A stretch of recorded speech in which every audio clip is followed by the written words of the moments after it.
They say the world is loud. Cities buzz. Planes roar. People shout into glowing rectangles and forget the stars exist. But out there, way beyond the edge of all that noise, there was silence. And in that silence, a man lived. Alone. His name was Elias Ward. No family. No friends. No bills. No clocks. Just the woods, a river, and the sound of wind against pine trees. He wasn't running from anything. He just didn't want to be found. He lived in a cabin tucked deep into the spine of a mountain range no one cared to name. No roads. No neighbors. No mailboxes. Just an old generator, a stack of firewood, and a shortwave radio he never turned on. Locals in the nearest town, about 50 miles south, saw him once a month. He'd walk in with a pack full of pelts or herbs, trade them for supplies, nod politely, and vanish again into the trees before sundown. Nobody knew where exactly he lived. Nobody asked, until one night, he didn't come back. The storm came without warning. A thick black squall that swallowed the sky. Trees bent. Power flickered across the valley. And somewhere high up in those forgotten mountains, something else came down. Something that didn't belong. Elias wasn't afraid of storms. He'd lived through dozens. Hurricanes, blizzards, floods. But that night felt wrong. The animals felt it too. The forest had gone still. No owls. No wolves. Even the insects had stopped. The air was heavy. Not with moisture, but with attention. Like the sky was watching him. At exactly 3:17 a.m., Elias lit a candle. Not because he needed light, but because something deep in his chest told him he should. He stepped out onto the porch, barefoot. The rain had stopped, but the wind hadn't. It whispered in a language no man should understand, rattling the branches like bones in a jar. And then it happened. No sound, no beam of light, no thunder or explosion. Just a flash, brighter than the sun. And then nothing. The candle flickered. The porch creaked. And Elias Ward was gone. They searched for 3 weeks. Rangers, helicopters, drones, nothing. No signs of struggle, no blood, no prints. The cabin door was wide open. His coat was still hanging by the fireplace. His boots still by the door. The kettle on the stove still warm. It was like he stepped outside and vanished. Some said he must have fallen down a ravine. Others whispered about bears or cougars. But the old ones in town, the ones who'd lived through strange lights and missing livestock, they didn't speak out loud. They just shook their heads, closed their blinds, and left an extra lantern burning at night. Because they'd seen it before. Not often, but enough. Weeks turned into months. The forest swallowed the search trails. The story faded. People forgot. Except for one boy, a gas station clerk named Tyler who'd always liked Elias. Tyler had never believed in aliens, or ghosts, or any of that nonsense. But that night, the night Elias vanished, he'd seen something, a shape in the clouds. Huge, silent, like a scar across the sky. He never told anyone. Who would believe him?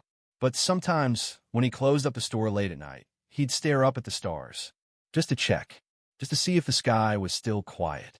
It never was. Not really.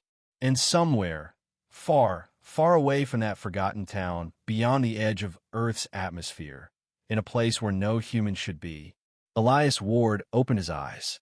The air was sterile, the lights too bright, the silence unnatural. He tried to move, but couldn't. He wasn't lying down. He was suspended, held in place by invisible force. Naked, cold, his eyes darted. Figures moved into shadows. Tall, thin, too many fingers. Skin like pale oil. They didn't speak. They didn't smile. They just watched and wrote things down. Elias didn't scream. He didn't beg. He just stared back. And for the first time in a long, long while, something else looked away first. They thought he wouldn't understand. They thought Elias Ward was just another specimen, another wild creature snatched from a primitive world. But Elias had never been like the others. He didn't cry out when they floated him through the corridors. Naked, restrained, floating past walls that pulsed like muscle and bone. He didn't panic when their machines scanned his thoughts, scraped his memories, tried to untangle the strange web of what made him human. He just watched, listened, and in that quiet he learned. The ship was alive in ways he couldn't explain. It didn't hum, it breathed. Everything was too smooth, too clean. No corners, no bolts. The walls changed shape when no one was looking. And the crew, they were not gods. They weren't even soldiers. They were scientists, biologists, explorers. Cold, clinical, curious. He could see it in the way they handled him. Like a puzzle they didn't quite know how to solve. At first, they ran physical tests. Reflexes, endurance, pain response. They shocked him, burned him, drowned him. He survived, again and again. And every time, he got a little quieter, a little more still. That's when they started to worry. Elias wasn't what they expected. Other species screamed. Other species begged. Other species broke. But he didn't. He adapted. He started tracking their routines. Which ones worked during which shifts? How many passed the door every hour? He learned which pressure panels made noise, which hallways echoed, which lights dimmed a second before someone entered. He counted steps, timed the feeding tubes, noted the subtle hand signals they gave one another. He was learning their language, and not just their words, their fears. One day they brought in something new, a large device, like a chair, made of shifting metal. They called it a neural prism. Elias didn't know the term, but he felt the change in the room. The air was tense. The observers had gathered. This wasn't just another test. This was important to them. They locked him in, fastened his wrists with clamps that dug deep into his skin. He didn't resist. He just waited. A humming began, high-pitched, vibrating through his bones. The device didn't just scan his brain, it reached into it, peeled it open, like fingers rummaging through memories. He felt them touch things, private things, old things, the day his mother died, the time he got lost in the woods at age 6, the way fire smells in the snow, the sound of his father's voice when he was still alive. The device tried to catalog them, break them into patterns, quantify the human experience. But something went wrong. The machine started to stutter. Flash. Jerk. The humming turned into static. Then screeching. Then screaming. Not his. Theirs. One of the observers clutched its head and collapsed. Another began to convulse. The neural prism sparked violently and snapped open. Elias fell forward, coughing, blood trickling from his nose. And for the first time, they backed away. They didn't test him for 3 days after that. They just watched. Elias could feel it. Their unease. Their confusion. They started using more machines between them and him. Stopped entering the chamber alone. But they didn't stop watching. They brought others in. Different species. Different suits. Higher rank. They circled him like vultures. Whispers filtered through the glass. Names in a language that wasn't meant to be spoken aloud. One of them said a word he somehow understood. A sound that came not through the ears, but the mind. Arkai. He didn't know what it meant. But they said it with reverence and fear. And every time they looked at him after that, they said it again. He wasn't afraid of them anymore. Because he could see it, clear as day. They were afraid of him. They moved him to a different cell. This one wasn't a cage. It was a room.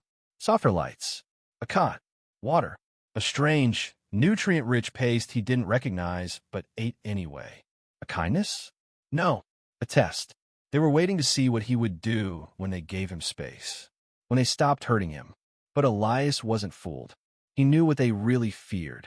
It wasn't his strength, or his body, or his mind. It was his silence. Because silence meant he was thinking, and thought was the beginning of rebellion. Somewhere deep in the ship, something changed.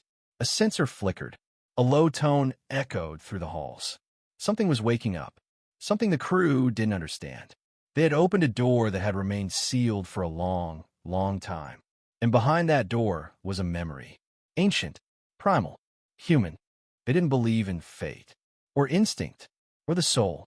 They believed everything could be measured, even the human spirit. When a neural prism failed, the ship entered Containment Protocol Theta 9. It meant one thing, unknown anomaly. And in the eyes of the crew, Elias Ward had become just that, an anomaly, a variable that didn't behave. But still, they had to study him. They had to understand, because in their minds, anything that could be studied could be controlled.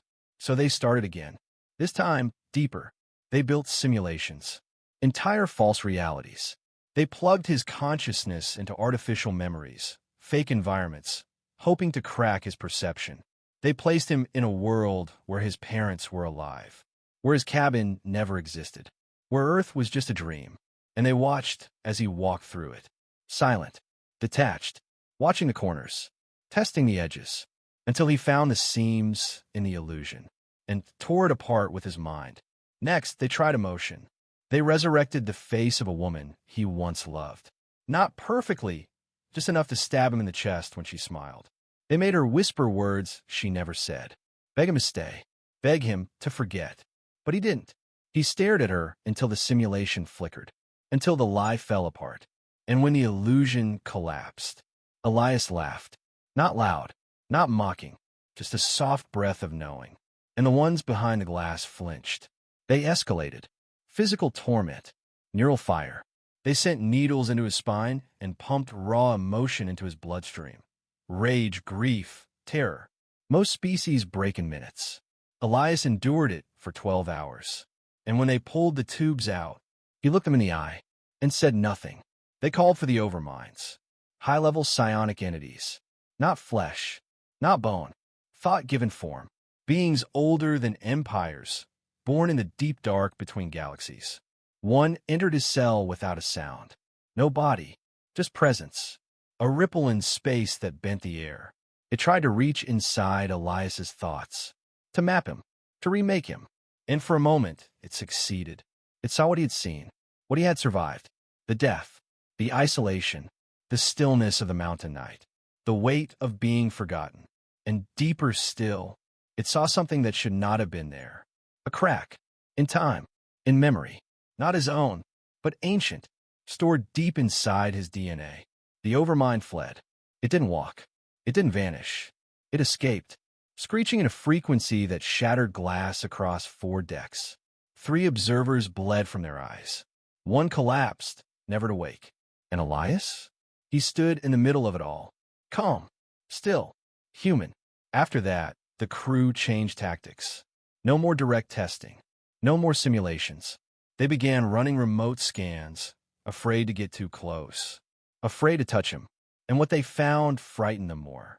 His brain activity was evolving. Patterns were changing. Whole sectors of his mind were lighting up, areas humans had never used before. He was dreaming things he shouldn't be able to dream. Blueprints, star charts, weapons, languages no human had ever spoken. It wasn't just learning.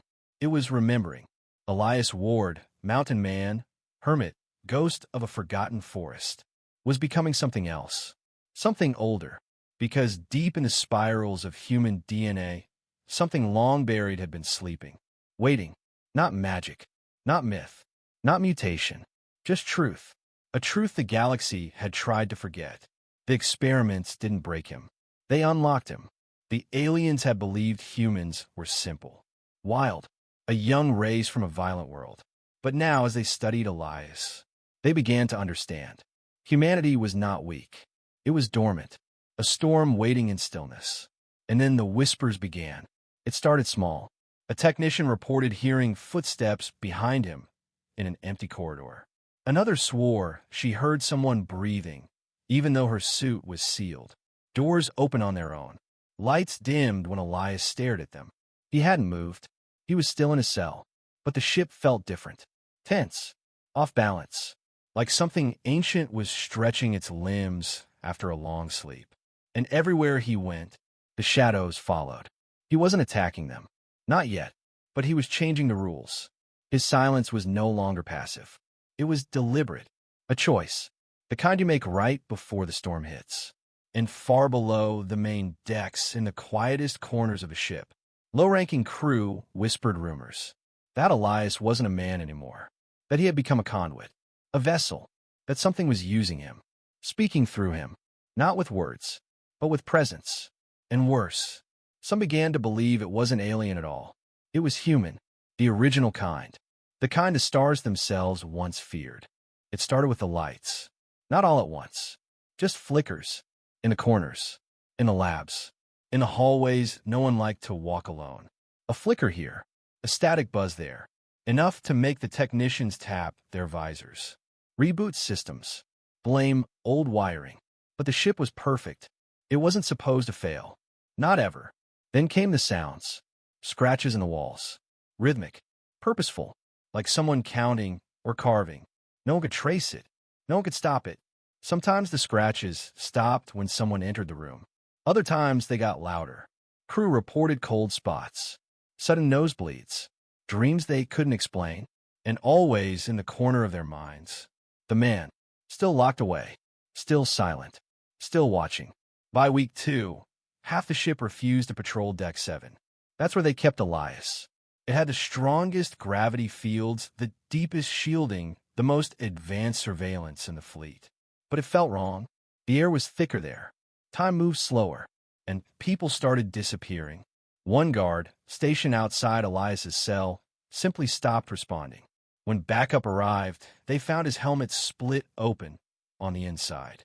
No signs of struggle, no alarms triggered, no weapons fired, just a smear of blood, and Elias, sitting exactly where he'd been, head down, eyes closed, as if nothing had happened. After that, security tripled.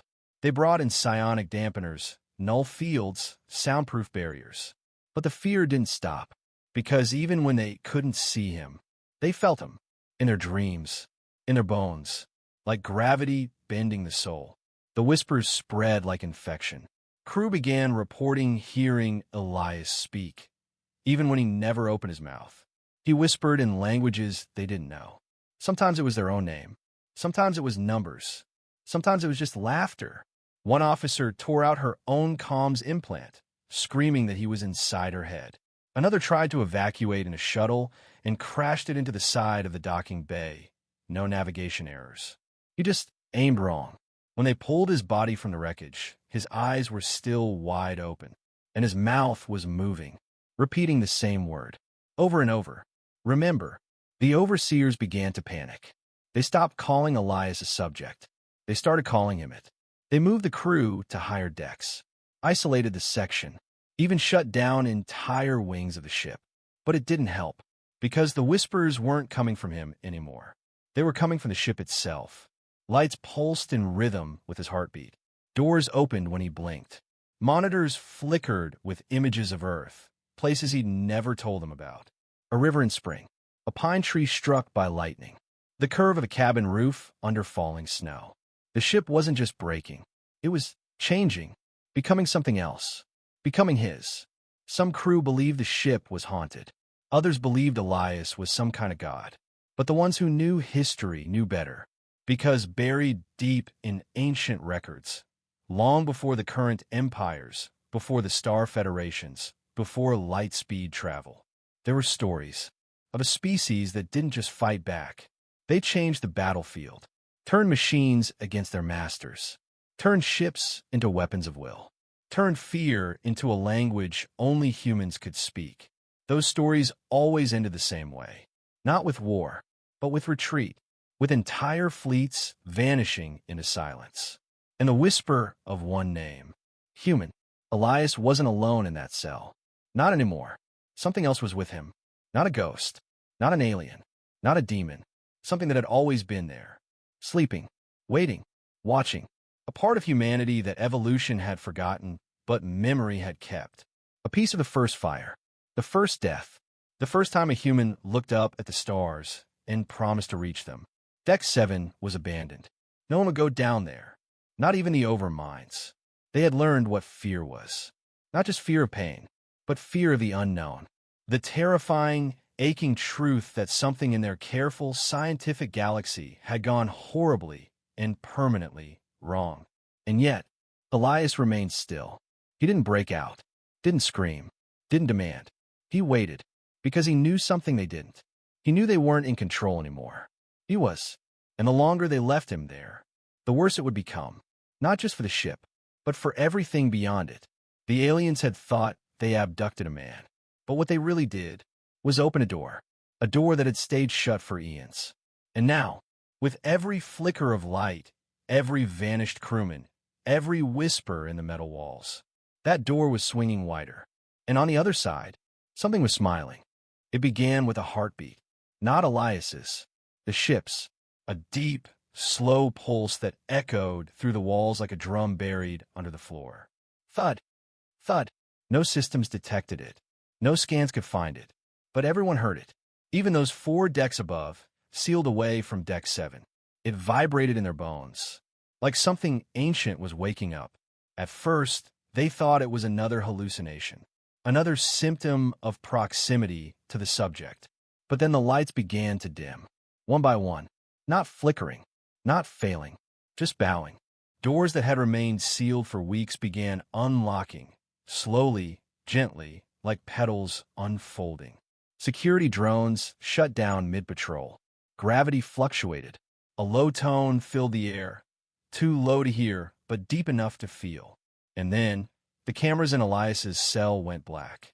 Protocol Alpha Zero was initiated. Full lockdown. External overrides.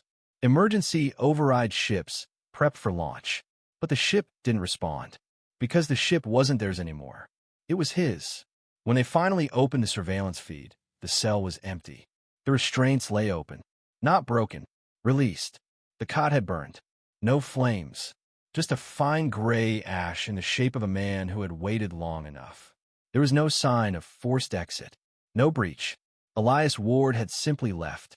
The first team sent to retrieve him never returned. 6 armed personnel. Tactical gear. Neural dampeners. Command trained. Gone. No screams. No gunfire. Just silence. And then, one of their helmets was found, perfectly placed at the center of a hallway. Its visor was cracked. From the inside, by hour 3, entire decks were being evacuated. Elias wasn't running. He wasn't hiding. He was walking, slowly, calmly, floor by floor, room by room, and every corridor he passed through stopped working. Lights failed, air cycled wrong, doors stayed shut forever, and those unlucky enough to see him disappeared. They tried flooding the lower levels with gas.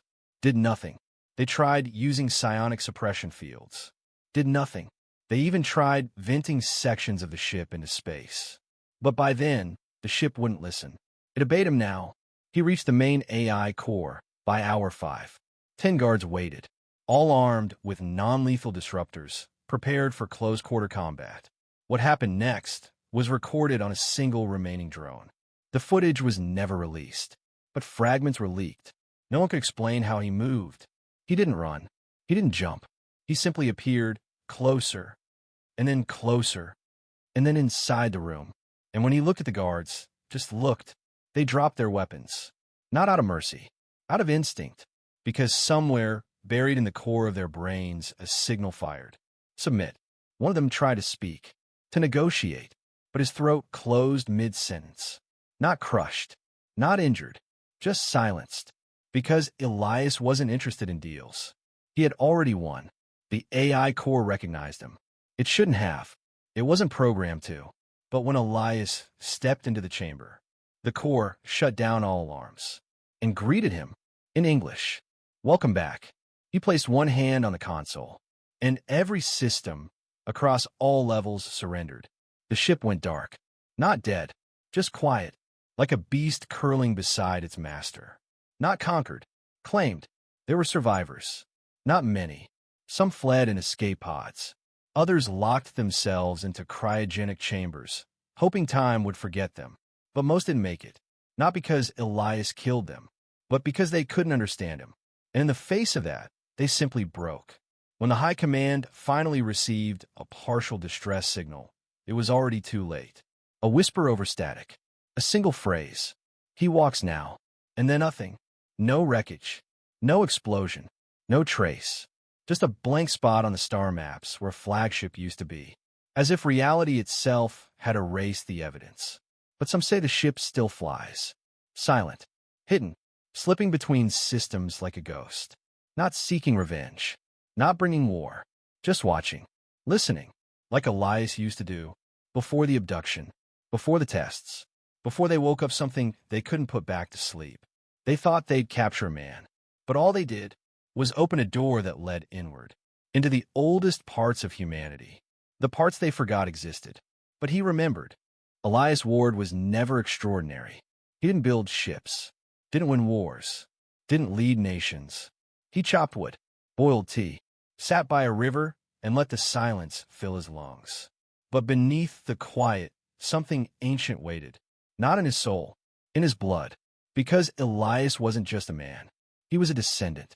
Long before the modern empires, before the galactic treaties and the universal codes, there were wars that no one speaks of anymore. Wars fought not with weapons, but with will. A time when space was young, and species crawled from their gravity wells with fire in their hearts and madness in their eyes. Among them were the first humans, but not like we know them now. These were not settlers or farmers. They were engineered survivors, forged by a world that never stopped testing them. A death world where everything wanted them dead. And yet they lived. The galaxy watched them rise, and it trembled. For centuries, humans didn't conquer. They adapted. They walked on toxic moons. They thrived in broken atmospheres. They bent physics to the edge of madness, just to see if it would bend back. And when they arrived in alien space, they didn't ask for peace. They didn't demand war.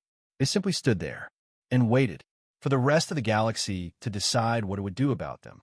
But then something changed. The humans vanished.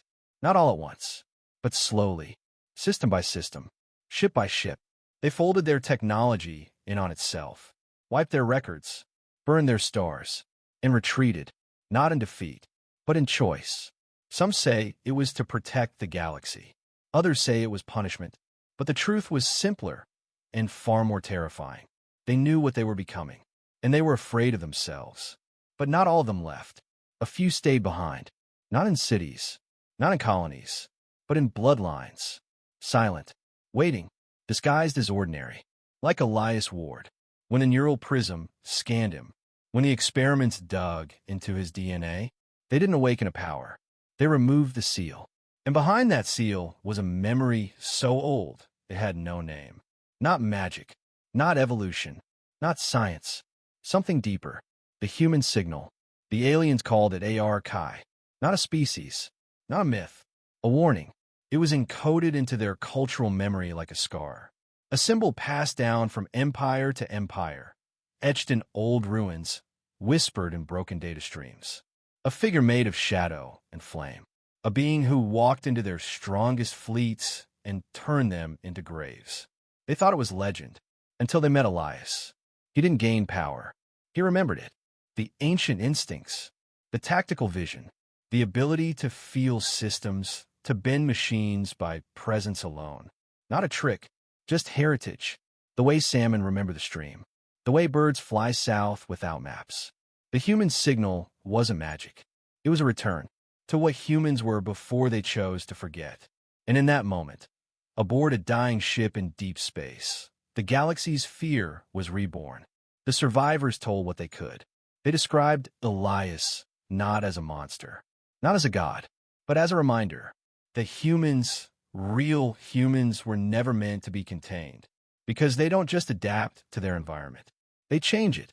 They rewrite rules, break systems, twist fear into fuel.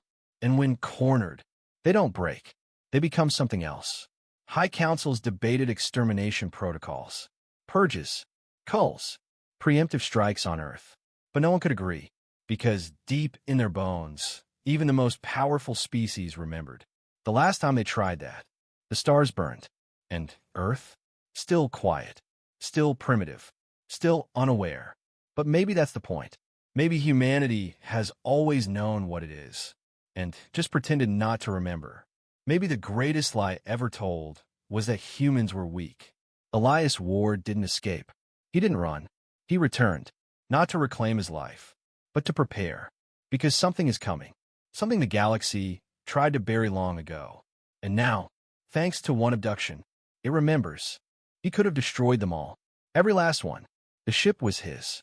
The systems bent to his will. The crew had scattered like insects when the fire touched the walls. But he didn't end them. He let one live. On purpose. Her name was Trell. Mid-rank. Not special. Not brave. Just another cog in the endless machine of the Empire. She hadn't spoken to Elias. Had barely even looked at him during his containment.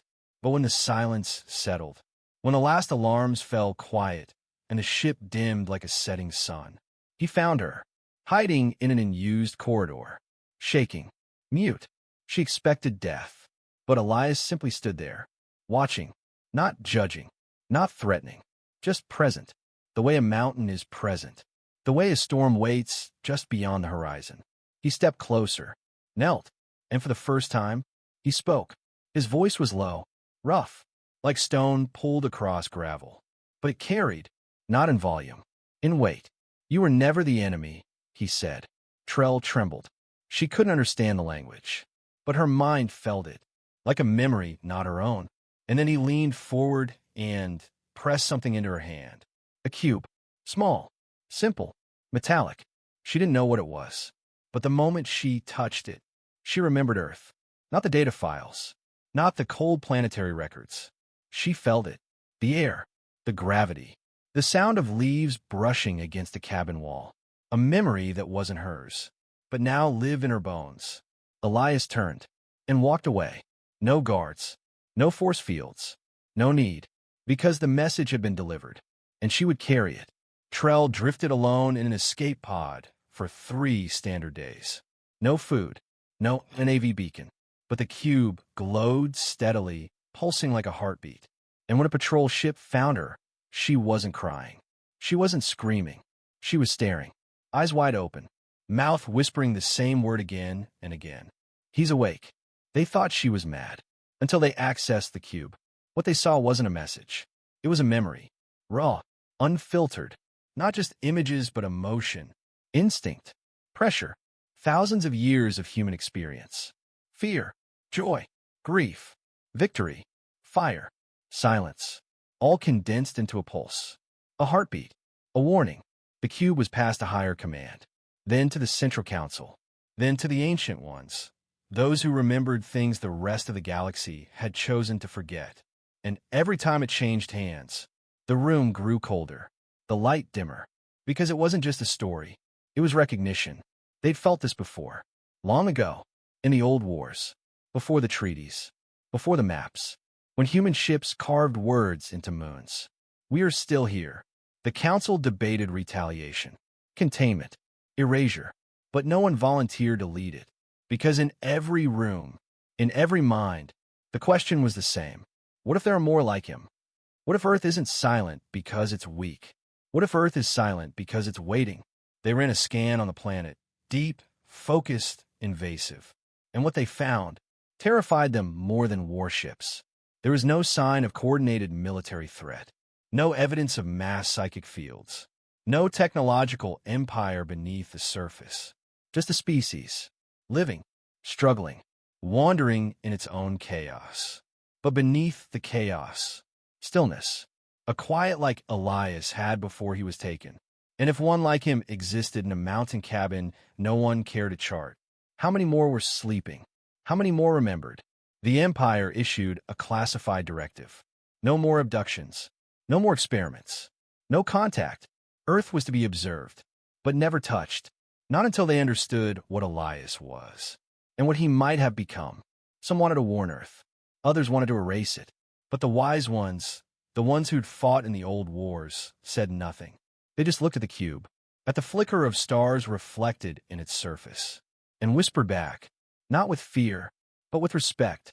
"We hear you," because a message had been sent, not through comms, not through violence, not even through language, but through a feeling, the kind that crawls up the spine and says, "This world is not what you think it is." And the man you took, he was never just a man. He was the first drop in a storm you cannot stop. He came back the same way he left, without a sound. One winter morning, a hunter deep in the mountains found trail, fresh footprints, but no other signs, no vehicle, no aircraft, no heat signature in the snow, just one path leading toward the cabin no one had touched in over a year. The authorities were alerted. A team was sent, drones, scanners, satellites. They found him, sitting on the porch, wearing the same coat, same boots, same eyes, but something was different. The force knew it. Even the birds kept their distance. They brought him to town, ran tests, scanned his vitals, asked questions. Where had he gone? How had he survived? What happened up there? He said nothing, just looked out the window, like he was listening to something they couldn't hear. Eventually, they let him go. No charges, no evidence, no explanation. He returned to the cabin, chopped wood, boiled tea, and watched the stars. But satellites caught more than just heat signatures that week. They caught an object, re-entering Earth's atmosphere.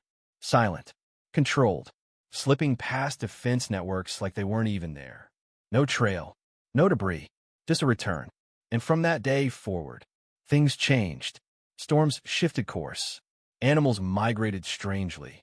Electromagnetic interference spiked around the mountain range. Birdsong patterns altered, and the whispers began. Hikers reported seeing a man who wasn't there. Hunters tracked footprints that ended in the middle of frozen lakes. One boy claimed a stranger sat by his campfire, said nothing, and then vanished when the wind changed. His skin warm, his shadow wrong, but his eyes? Kind and ancient. Elias Ward didn't come back to explain. He came back to remember, to feel the air, to listen to the roots, to stand on the soil his ancestors once bled into and wait. Not for rescue, not for war, for something else. The galaxy, meanwhile, held its breath. Empires paused their expansion. Scouting missions avoided Earth space. Research stations were quietly dismantled because no one wanted to be the next to wake another one like him. Across the stars, messages were sent, not to humans, to each other. Warnings. Silence Earth. Leave it untouched. Watch, but do not disturb. Because one man had returned, and the next might not be as merciful. But Earth never sent a message back. Governments didn't know what happened. Satellites were blind. Nations unaware. Because Elias didn't belong to a flag or a system. He belonged to something older, something deeper. A lineage of sleepers hidden among the noise. Scattered across the planet. In deserts. In jungles. In cities. In mountains. Waiting. Because Earth was never defenseless. It was asleep. And someone finally rang the bell. And the galaxy? It remembered too late. That silence isn't peace. It's a warning. And when the Earth goes quiet, it means something is coming. Elias Ward never spoke of what he saw, or what was unlocked inside him. But sometimes on quiet nights, if you listen close, you could hear the wind shift and feel the stars grow colder. Because the man the aliens took was never just a man, and what they unleashed can't be put back in a cage. Earth has awoken, and the stars will never sleep again.